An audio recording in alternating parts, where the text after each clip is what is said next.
Hello, everyone, and welcome. You're listening to the English podcast. My name is Mary. And I'm Alex. We are so glad you are here to learn English with us today. That's right. Today we have a very useful topic. We are talking about the workday. We will learn simple phrases to talk about your job and what you do every day. It's going to be great practice for you. Remember to listen carefully, and if you like our podcast, please give us a like and subscribe to our channel. It really helps us make more content for you. Okay, Alex, are you ready to start talking about the workday? Go to work. Go to work. This means you travel from your home to your job. Exactly. There are many ways to go to work.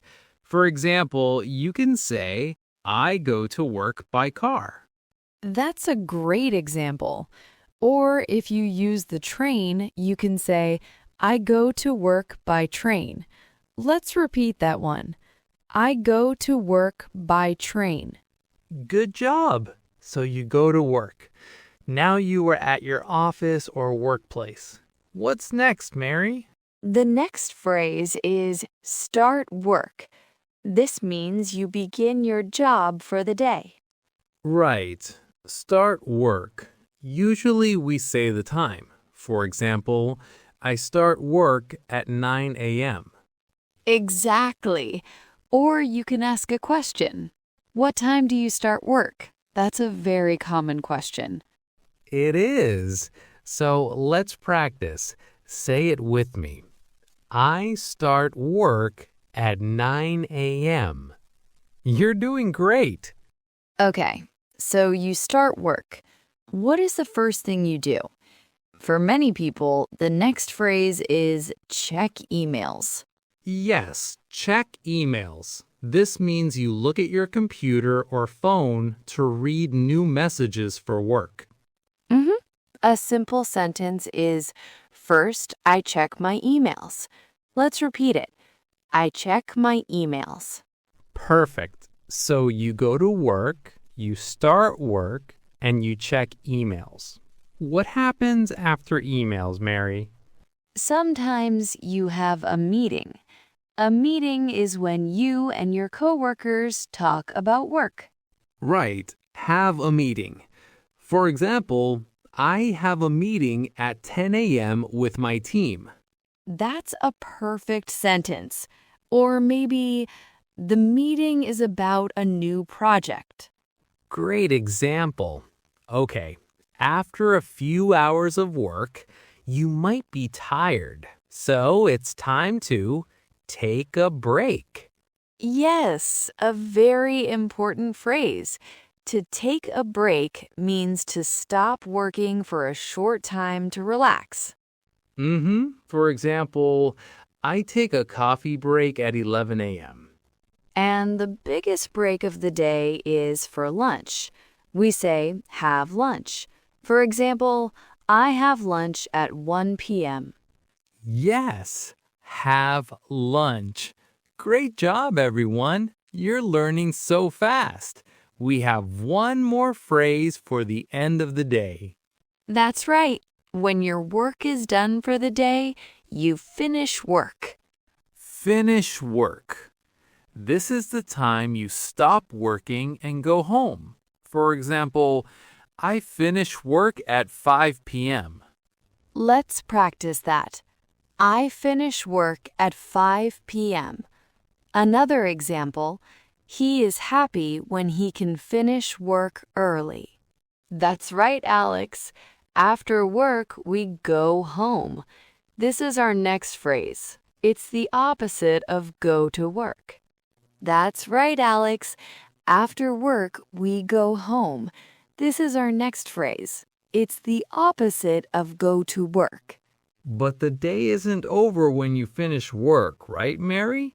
There's still the evening. Exactly. Let's talk about evening routines. A common phrase is cook dinner.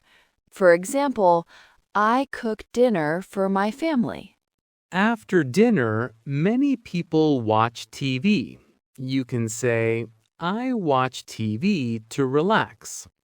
Another common a quiet evening activity is to read a book. I like to read a book before I go to sleep. It helps me to wind down. And the very last thing we do every day is go to bed. For example, I go to bed at 11 p.m. That covers a typical workday and evening, Alex. But what about the days we don't work? Let's talk about the weekend. Great idea, Mary. The weekend is for fun and relaxation.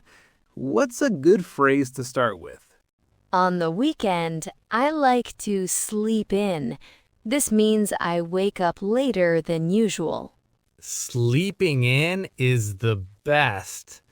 Another weekend activity is to meet friends. For example, I often meet friends for lunch on Saturday. Going grocery shopping is another common weekend activity. For example, I go grocery shopping on Sunday morning to prepare for the week. And let's not forget about hobbies. You can say, I play guitar on the weekend, or I enjoy gardening. Those are great examples, Alex. The weekend is also a good time to do chores, like cleaning the house. Definitely. And after a busy weekend, it's important to relax. For example, on Sunday evening, I relax and prepare for the week ahead. That's a great point, Alex. Relaxing is key to a good week. Wow, we've covered so many useful phrases for the entire week. Good idea. First, in the morning, you go to work. When you arrive, you start work. Then, maybe you check emails. Sometimes you have a meeting. In the middle of the day, you take a break or have lunch. And at the end of the day, you finish work. Wonderful! Try to use these phrases this week. And now we have a question for you, our amazing listeners. Yes, we want you to practice. Please tell us in the comments below, what do you do at your job? For example, I am a teacher, or I write emails. We are excited to read your answers. Thank you so much for learning with us today. Yes, thank you. Keep practicing your English. Goodbye, everyone.